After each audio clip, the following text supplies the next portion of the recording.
شب برات کی حقیقت کیا ہے؟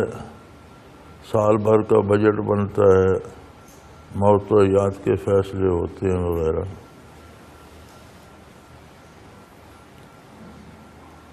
جہاں تک علماء حق کا تعلق ہے، ان کی اکثریت نے تفاسیر میں بھی اور اس آیت پہ بحث کرتے ہوئے بھی فرمایا ہے کہ یہ شب قدر ہے، اور وہی رات ہے جس میں اللہ کریم نے بتا دیا کہ انا انزلناہ فی لیلۃ القدر۔ اکثریت اس بات پہ قائم کہ یہ شب برات اور کوئی رات نہیں، یہ شب قدر ہی کو دوسرے انداز میں بیان کیا گیا۔ دوسرے حضرات کی رائے یہ ہے کہ نہیں، یہ رجب کی رات ہے، شاید شعبان کی، یہ شعبان کی رات ہے، اور کچھ اس پہ انہوں نے بھی احادیث کے حوالے بھی پیش کیے ہیں۔ اب اللہ جانے، میں نے نہ تحقیق کی ہے نہ کسی سے پوچھا ہے کہ یہ احادیث کس معیار کی ہیں، لیکن کچھ احادیث دوسرے طبقے نے بھی پیش کی ہیں، اور وہ فرماتے ہیں کہ نزول سب فیصلوں کا شب قدر ہی کو ہوتا ہے، لیکن وہ فرشتوں کو اس رات کو دیے جاتے ہیں۔ یہ دوسروں کی توجیہ ہے۔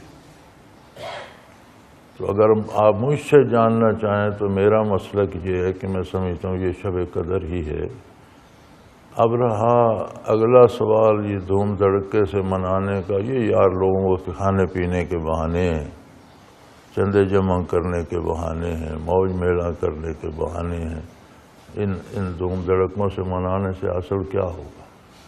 یہ تو نہ شب قدر میں چاہیے نہ شب برات میں چاہیے۔ اگر کوئی ایسا مقدس لمحہ ہے تو بندہ اس میں زیادہ عبادت کر لے، اللہ سے اپنی دعا مانگ لے۔ یہ بندے اور رب کا معاملہ ہے، جشن منانے یا ڈھول تماشے بجانے کا معاملہ نہیں ہے۔ لیکن اکثریت کی رائے یہ ہے کہ یہ شب قدر ہی کو دوسرے انداز میں بیان کیا گیا ہے۔ میرا ذاتی مسلک یہی ہے۔ دوسری طرف بھی لوگ کچھ دلائل دیتے ہیں، لیکن میری رائے میں وہ کھینچا تانی کر کے ایک بنانا چاہتے ہیں۔ بنیاد یہی ہے کہ کچھ پیسے جمع کر لیے، کوئی دیگے پکا لی، کوئی کھا پی لیا۔ تو یہ چندے جمع کرنا اور روپے اکٹھے کرنا اور دیگیں کھانا کو آخرت کے لیے نہیں ہے، یہ دنیا داری کے کام ہیں اور لوگ کرتے ہیں۔